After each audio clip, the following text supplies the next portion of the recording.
It starts with the scent of paper. Not old paper. The kind that smells of dust and vanilla and thyme. The kind that fills the archives in the cellar. This was new paper, crisp, heavy, and smelling faintly of bleach and corporate ink. It was the smell of surrender. The final sale documents for Solis Terra Vineyards, my home, were sitting on my brother's desk. Marcus had left them out, a passive-aggressive monument to his victory. Through the window of the main house, I could see the corner of the portfolio, a sleek black folder that was so alien to this place of sun-drenched wood and worn stone. He was in the city, probably celebrating with the vultures from Global Vinters, leaving me here to marinate in my defeat. He probably imagined me weeping among the grapevines. He was wrong. My heart was beating a steady, cold rhythm. It wasn't the frantic drumming of fear anymore. This was different. This was the drumbeat of a march. My lawyer, Mr. Albright, was about to make a phone call that would change everything. I am Ivy, and this is the story of how I took back my family's legacy from a man who saw it as nothing more than a number on a page. And if you've ever been underestimated, pushed aside, or told you weren't enough, then stay with me. It helps to know I'm not alone in this fight, and maybe my story can give you a little bit of strength for your own.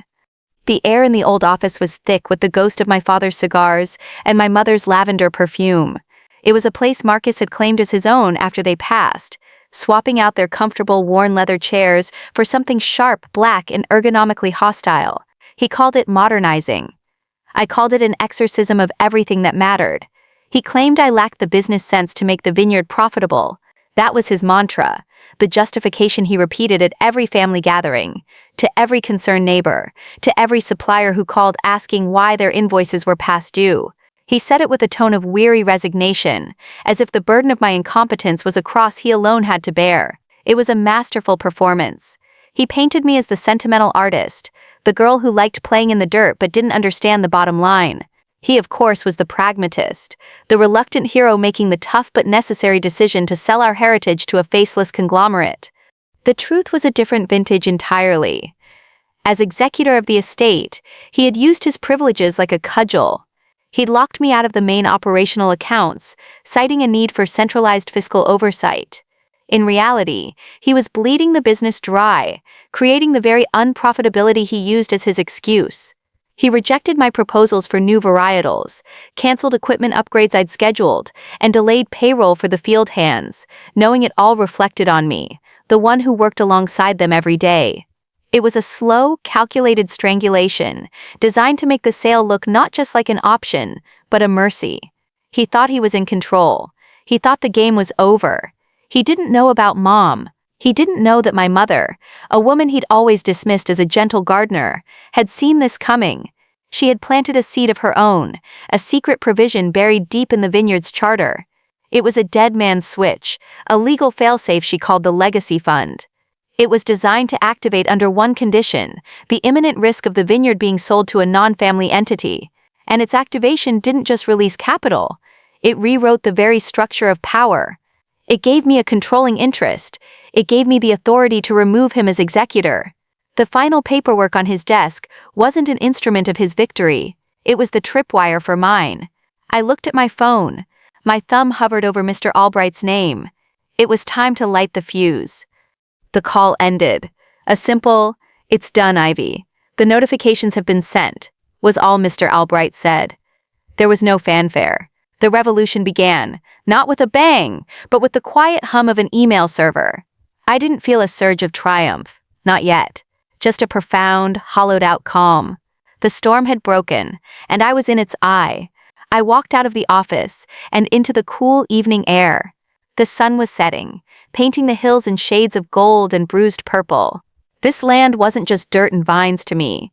It was a living library of my family's history. I could walk these rows and point to the section my great-grandfather planted, the patch my father saved from phylloxera with his own 2 hands, the bench where my mother and I would sit and she would teach me the names of the wildflowers that grew between the vines. Marcus saw acreage, I saw ancestry. My breakdown didn't happen in a single cinematic moment of screaming into a pillow. It had been a slow erosion, a death by 1,000 cuts over the past year. It happened in quiet, stolen moments. It was the tremor in my hand as I tried to explain to Javier, our foreman of 30 years, why I couldn't approve the overtime he and his crew desperately needed for the harvest. It was the hot flush of shame when a supplier, a man who had known me since I was a child, called to gently inquire about a 90-day past due invoice. It was the nights I'd sit in my small cottage on the edge of the property, staring at spreadsheets I'd built, full of innovative, cost-saving, and profit-generating ideas that Marcus had dismissed with a wave of his hand, often without even reading them. He called them my little art projects. He said things like, "I appreciate the enthusiasm, Ivy, but let's leave the numbers to the people who understand them." My mind drifted back to the meeting 6 months ago. It was the day I'd presented my 5-year plan. I had spent weeks on it, working late into the night, fueled by coffee and a desperate hope that I could make him see. It wasn't just about saving the vineyard, it was about making it thrive in a new era. My plan was centered around a project I'd been developing in secret for years, a biodynamic viticulture technique my mother and I had started experimenting with. It was labor-intensive, but it produced grapes with an unparalleled complexity and depth of flavor. It was the kind of thing that could create a new, ultra-premium tier for our brand, attracting a whole new clientele and commanding prices that would make the vineyard more profitable than it had ever been in my father's day. I had data. I had soil analysis. I had sample yields from a small hidden patch of vines behind the old barn. I even had a few unlabeled bottles from a microvinification I'd done with Javier's help, using old forgotten equipment. I remember laying it all out on the big oak table in the main house dining room. Marcus had let me talk for about 5 minutes. He'd leaned back in his chair, a small patronizing smile on his face, tapping his pen on a legal pad. He hadn't looked at a single page of my report. When I finished, the silence stretched. Then he chuckled. It was a soft, dismissive sound that cut me deeper than any shout could have. "Ivy, Ivy, Ivy," he'd said, shaking his head slowly. "That's a lovely story, really. It's romantic. But we're running a business, not a science fair. Biodynamics? You want me to go to the bank and ask for a loan based on moon cycles and compost tea?" He'd slid my meticulously prepared report across the table, not even bothering to close the binder. "Let's focus on reality. The reality is, our margins are thin, our brand is dated, and we have a very generous offer from a company that can give this land the resources it deserves. It's the smart play." The smart play. That was his favorite phrase. To Marcus, smart meant easy. It meant quick. It meant offloading a responsibility he never wanted onto the highest bidder, and walking away with a clean suit and a fat bank account. The generosity of the offer was a lie. I had done my own research. Global Vintners was notorious for buying heritage vineyards, stripping them of their identity, and turning them into factories for mass-market table wine. They would keep the name Solus Terra for its history, but the soul of the place would be gone within a year. They weren't buying a legacy, they were buying a brand label to slap on a bottle of mediocre juice. After that meeting, I went down to the cellar. Not the main tasting room, but the deep stone-walled archive where my father kept his library bottles.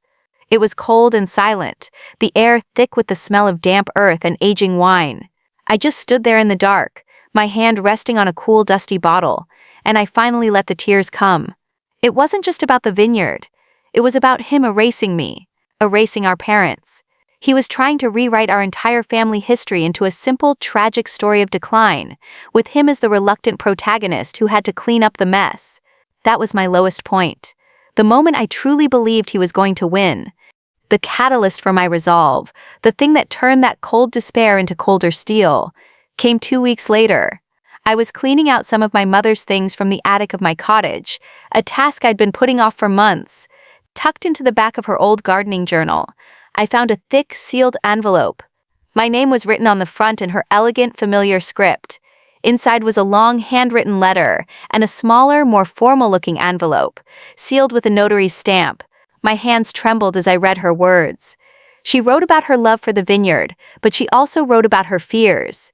She wrote about Marcus. "My dearest Ivy," she began, "I hope you never have to read this. I hope your brother finds the wisdom to honor what your father and I built.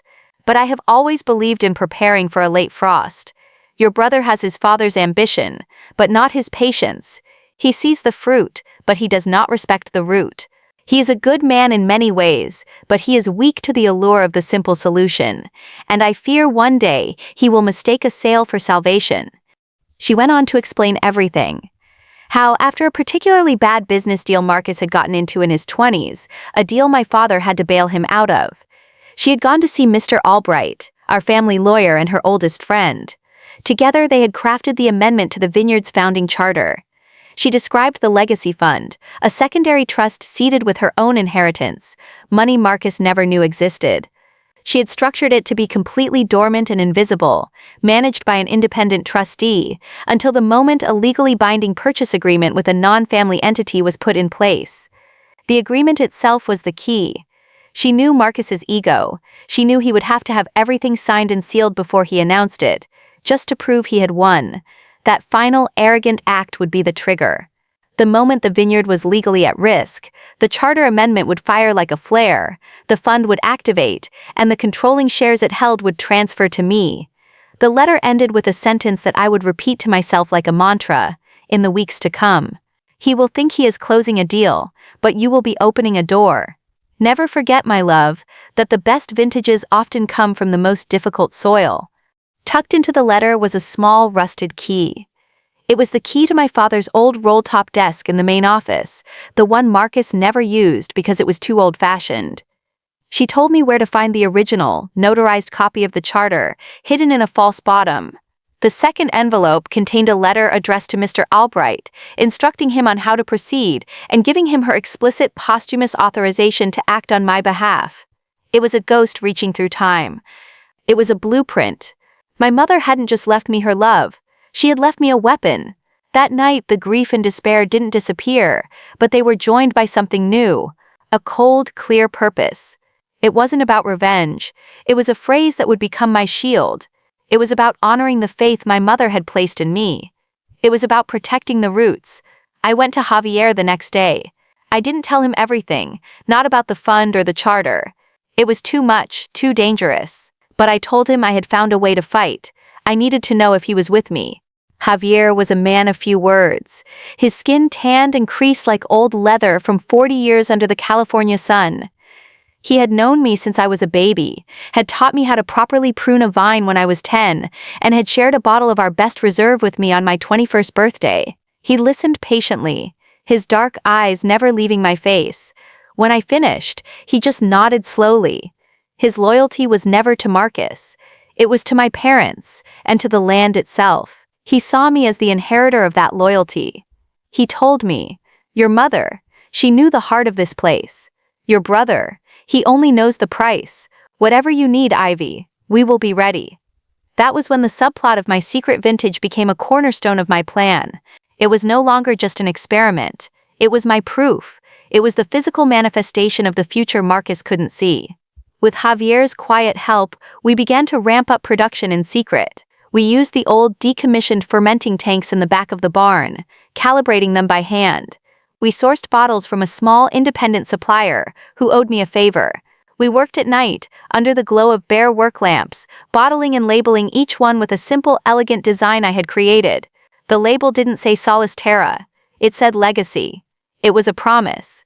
While Marcus was busy orchestrating a sale, I was busy building an arsenal, one bottle at a time. The quiet war had begun. The plan was a masterpiece of maternal foresight. My mother, a woman Marcus remembered as being more concerned with her rose garden than with their stock portfolio, had constructed a legal fortress around her legacy.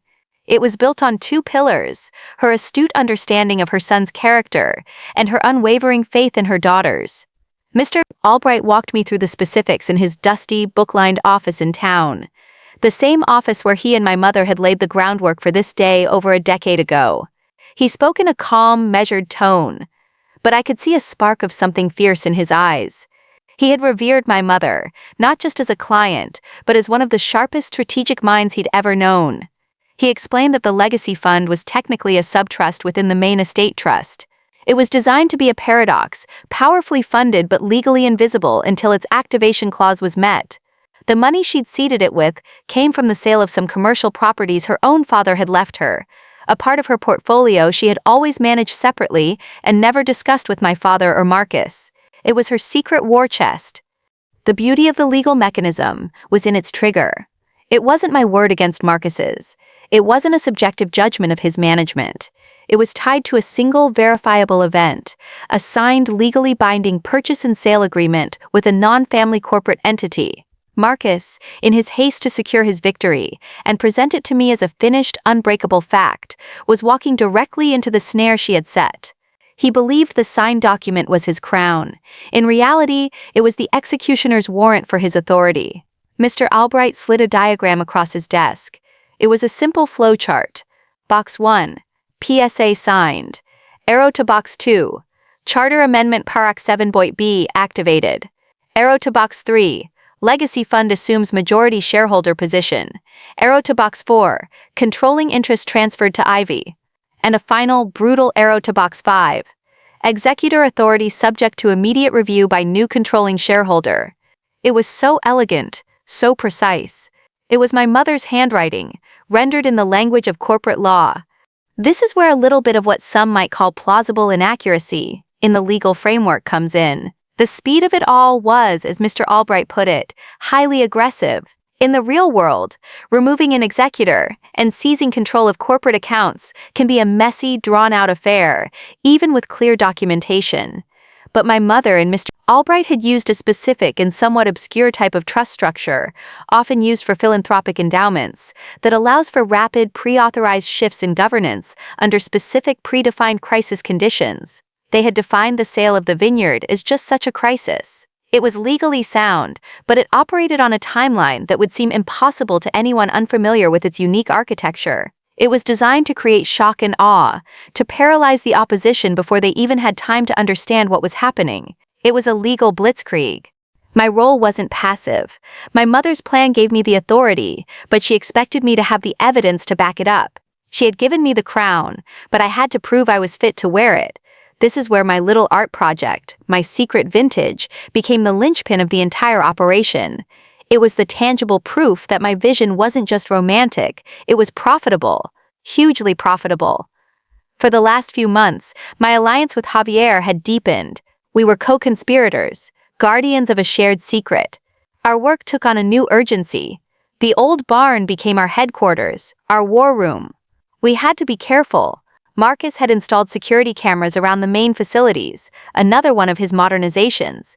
But he considered the old barn a derelict relic, not worth the expense. It was our blind spot, our sanctuary. Javier was the master of the vines. He knew the soil block by block. He could taste the sunlight and the rain in a single grape. He had been skeptical of my biodynamic methods at first, viewing them with the gentle suspicion of a man who has done things one way for 40 years. But when he saw the results, the vibrancy of the leaves, the disease resistance of the vines, the sheer intensity of the fruit, he became a true believer. He brought his decades of practical wisdom to my scientific approach. He'd say things like, "The book tells you to prune here, Ivy, but the vine is telling me to wait a week. See this leaf? She is still breathing." He taught me to listen to the land in a way I never had before. In return, I introduced him to techniques that could elevate his craft. I brought in soil analysis that showed him exactly which micronutrients were missing from a particular parcel. I showed him how a specific strain of yeast I'd isolated from a wild bloom on the property could unlock aromatic compounds he'd never experienced in our wines. We were a perfect symbiosis of old-world wisdom and new-world innovation. Together, we had produced about 200 cases of Legacy. It was a tiny amount, but the quality was staggering. We did a blind tasting with a few trusted friends, a sommelier from a Michelin-starred restaurant in San Francisco, and a respected wine critic who had been a friend of my father's. I didn't tell them what it was, just that it was a new experimental wine from an unknown producer. The response was electric. The sommelier talked about its structure, its complexity, its haunting finish. The critic just swirled the deep crimson liquid in his glass, inhaled deeply, and said whoever made this is either a genius or they made a deal with the devil. He estimated a bottle could retail for upwards of $300, maybe more at auction. $300. Our most expensive bottle from the main Solis Terra line sold for $60. The math wasn't just good, it was revolutionary. It proved my 5-year plan wasn't optimistic, it was conservative. My network of allies extended beyond Javier. It included Mr. Albright, of course, who was my legal shield. It also included Maria, the longtime office manager whom Marcus treated like a piece of furniture. She had been loyal to my parents for 25 years. She saw what Marcus was doing, and it broke her heart. When I quietly asked for copies of the supplier contracts Marcus had been neglecting, and the correspondence from Global Vinters, she didn't hesitate. She would leave a plain manila folder on the corner of my desk in the small lab I used, no words exchanged. It was a silent, steady flow of intelligence from behind enemy lines. The final piece of my preparation was establishing that my true leverage wasn't just a legal document or a great wine, it was the relationships I had cultivated. Marcus handled the big-picture negotiations with the corporate suits, but I was the one who walked the rows with the distributors. I was the one who answered the technical questions from the chefs and sommeliers who bought our wine. They didn't have a relationship with Marcus, the man in the suit. They had a relationship with Ivy, the woman with dirt under her fingernails, who could tell them the exact day the grapes for the 2018 Cabernet were harvested. Marcus thought the clients were loyal to the brand. He was about to find out they were loyal to the brand's soul, and he had just tried to sell it. The plan was in place. The pieces were on the board. My mother had set the strategy. It was up to me to execute the checkmate. All I had to do was wait for Marcus to confidently, arrogantly, sign his own abdication. The first move was silent. After Mr. Albright's call, I did nothing. I didn't storm the main house. I didn't change the locks. I didn't make a single triumphant phone call. I simply went about my day. I walked the vineyard with Javier, checking the new growth on the vines for my legacy project. I tasted samples from the barrels, making notes in my journal. I answered emails from distributors. I let the silence stretch, letting the legal machinery my mother had built grind into motion in the background. The quiet, I knew, would be more unnerving to Marcus than any angry confrontation. Noise was his element. Bluster, negotiation, loud pronouncements, that was the world he dominated. Silence was a vacuum, and it would suffocate him. The first sign of panic came around 3 p.m. It was a text message from Marcus. Just got a weird email from Albright's office. Some nonsense about the charter. Are you behind this? I read the message and put my phone back in my pocket without replying. I could picture him perfectly, sitting in a high-back leather chair in his lawyer's office in the city, smelling of expensive cologne and impatience. He would have dismissed the initial email as a clerical error, a senile misstep from an old family lawyer. He would have told his own lawyer to handle it. An hour later, my phone rang. It was Marcus. I let it go to voicemail. I was in the middle of calibrating the pH of a new batch, and it required my full attention. This wasn't a theatrical gesture. It was the truth. My work was more important than his panic. His voicemail, when I listened to it later, was a masterpiece of escalating anxiety. Ivy, call me, now. Albright's office just sent over a pile of documents. It's insane. They're claiming, look, just call me. We need to present a united front on this. He was already trying to pull me onto his side, to frame it as an external attack they needed to fight together. He still didn't understand that the attack was coming from inside the house. The real tremor hit when the official notices from the bank and the estate's trust management firm arrived. Mr. Albright had arranged for them to be delivered simultaneously via courier to Marcus's lawyer and to the main house. Maria, the office manager, called me. Her voice was a hushed, excited whisper.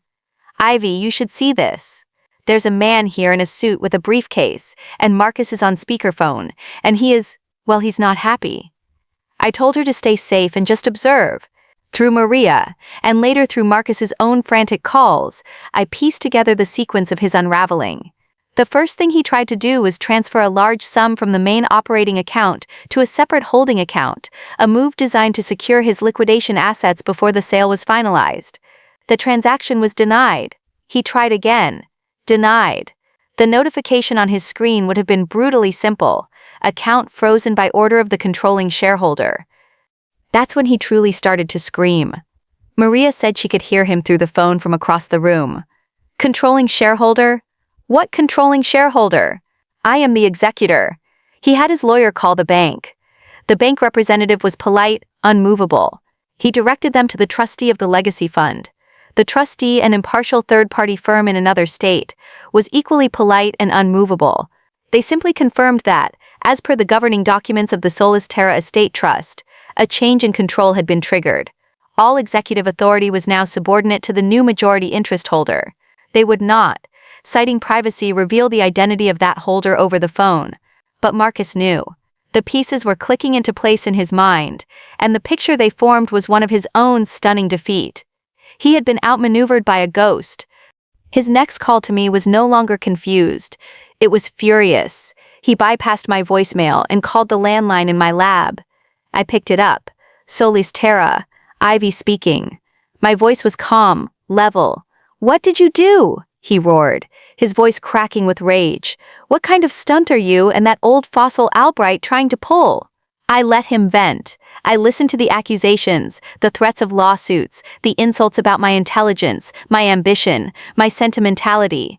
It was a torrent of his deepest insecurities, all bubbling to the surface. When he finally paused to take a breath, I spoke. My words were quiet, precise. "I didn't do anything, Marcus. You did.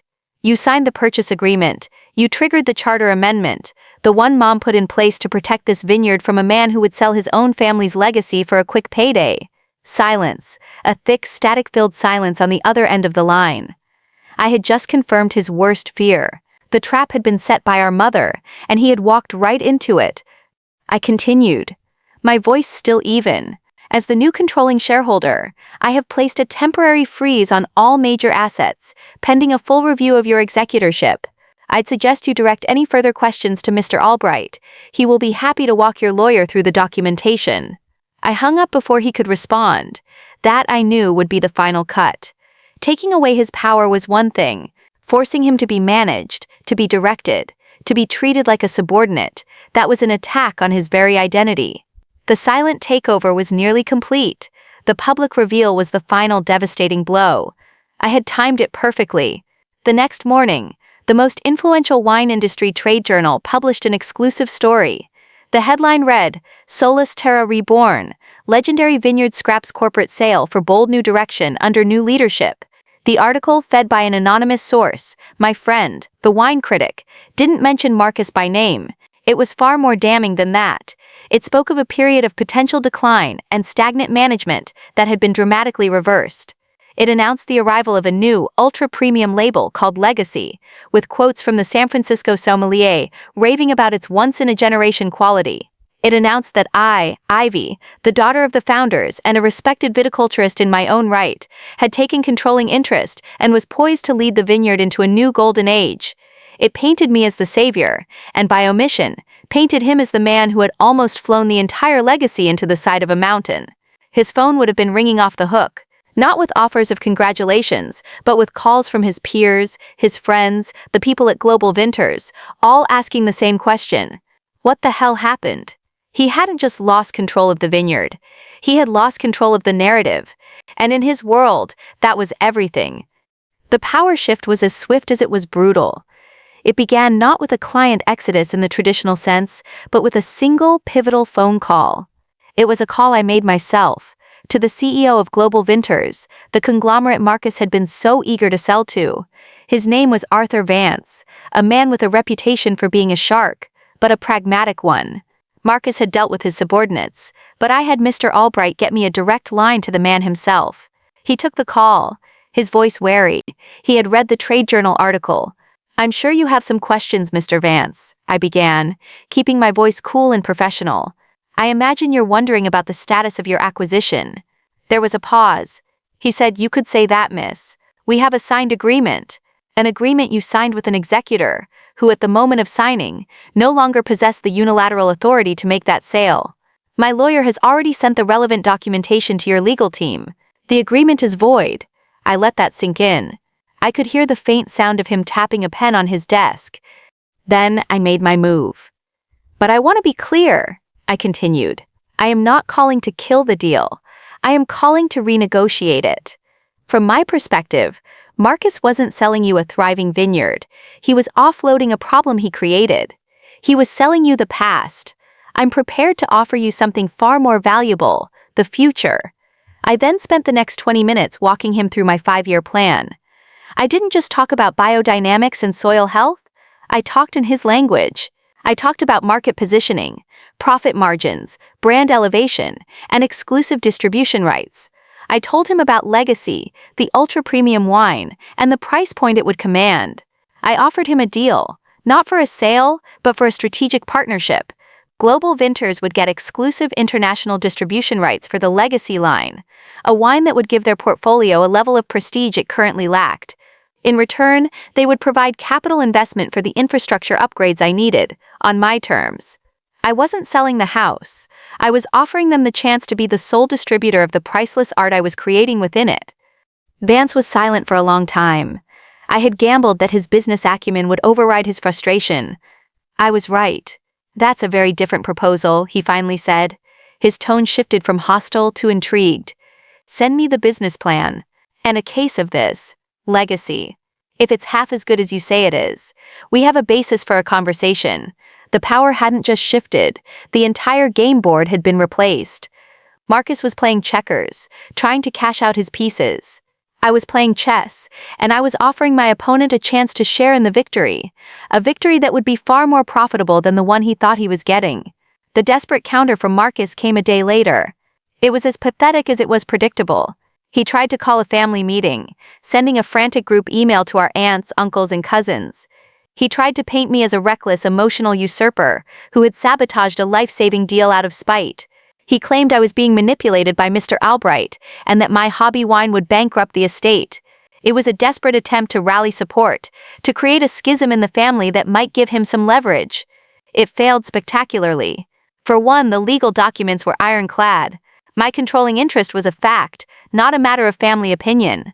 For another, he had spent the last decade treating our extended family with the same dismissive arrogance he had shown me. They were not his allies. My cousin, a sharp-witted accountant, replied to the group email with a simple, devastating message. Marcus, if Ivy has found a way to save the vineyard from being turned into a factory for corporate plonk, then she has my full support. Maybe you should have listened to her in the first place. One by one, others chimed in with similar sentiments. The coup failed before it even began. He was utterly, completely alone. The final confrontation was not the shouting match Marcus probably expected. There were no tears, no recriminations, no dramatic speech about years of resentment. That would have been his scene, not mine. I preferred the quiet precision of a surgeon's scalpel. I called a formal board meeting. Per the charter, as the majority shareholder, I was the only board member required for a quorum. The meeting was, in effect, just me, but I held it in the main dining room, at the large oak table where he had dismissed my life's work just months before. I instructed Maria to inform him of the meeting, and to state that his attendance was mandatory. He showed up, of course. He couldn't resist the chance for a fight. He walked in, his face pale and tight with fury, a briefcase full of what I assumed were legal threats clutched in his hand. He looked smaller, somehow, stripped of his usual aura of effortless authority. I was sitting at the head of the table, a single file folder in front of me. Mr. Albright sat quietly to my right, a silent, formidable presence. Marcus started to speak, his voice loud in the quiet room. I don't know what you think you're doing, Ivy, but this farce is over. My lawyers will held up a hand, a simple, quiet gesture. And to my surprise, he stopped talking. Marcus, I said, my voice calm and even.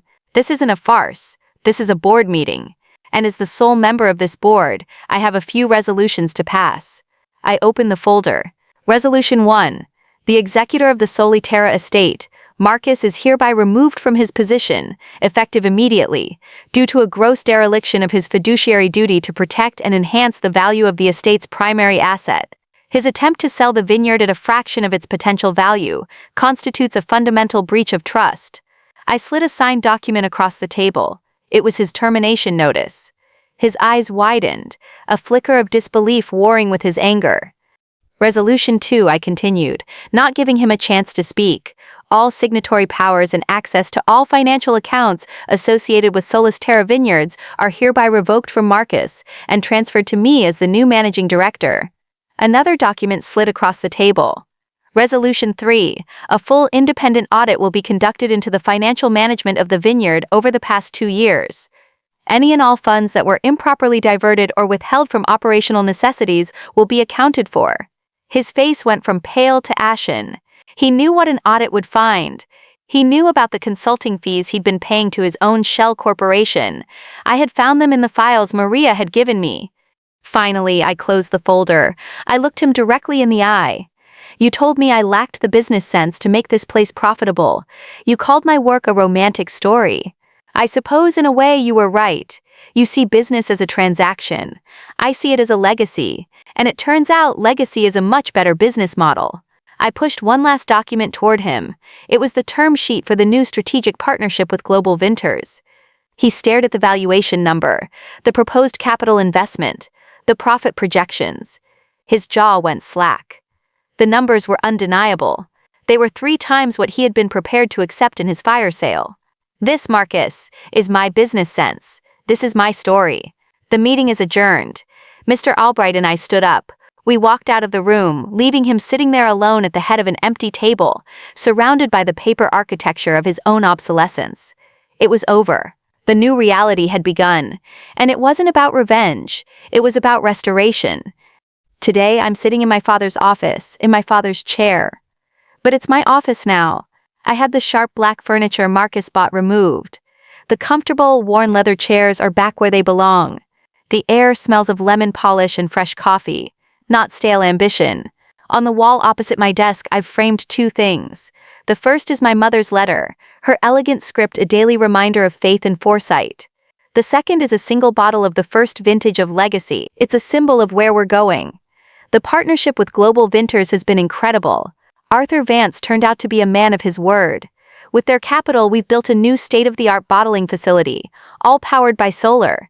Javier is now the official Vineyard director, and he's training a new generation of young viticulturists in our unique blend of traditional wisdom and modern science.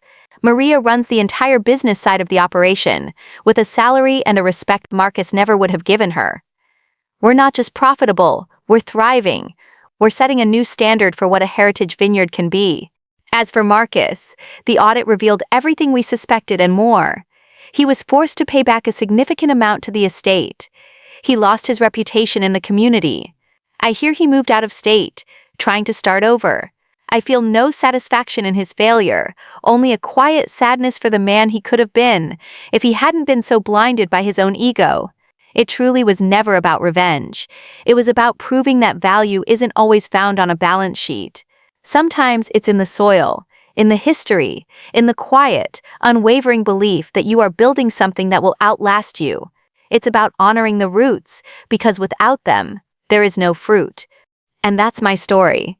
I wanted to share it with you, because I know that somewhere out there, someone is feeling the way I did. You're being overlooked, underestimated, or told that your ideas are just romantic stories. You're watching someone else with more power, but less vision, try to sell your future for a quick and easy profit. Please, do not let them. Your worth is not determined by their inability to see it. Trust in your skills, trust in your vision. And like my mother, always be prepared for a late frost. Build your own legacy fund, whatever form it takes. Cultivate your allies. And know that sometimes, the quietest move is the one that turns the entire game around. Thank you for listening. If my story resonated with you, if it gave you even a small piece of strength or validation, please let me know in the comments. It means the world to know we're not alone in these fights. And if you want to hear more stories like this one, don't forget to like this video, share it with someone who might need to hear it, and hit that subscribe button and the notification bell so you don't miss what's next. Until then, stand your ground and protect your legacy.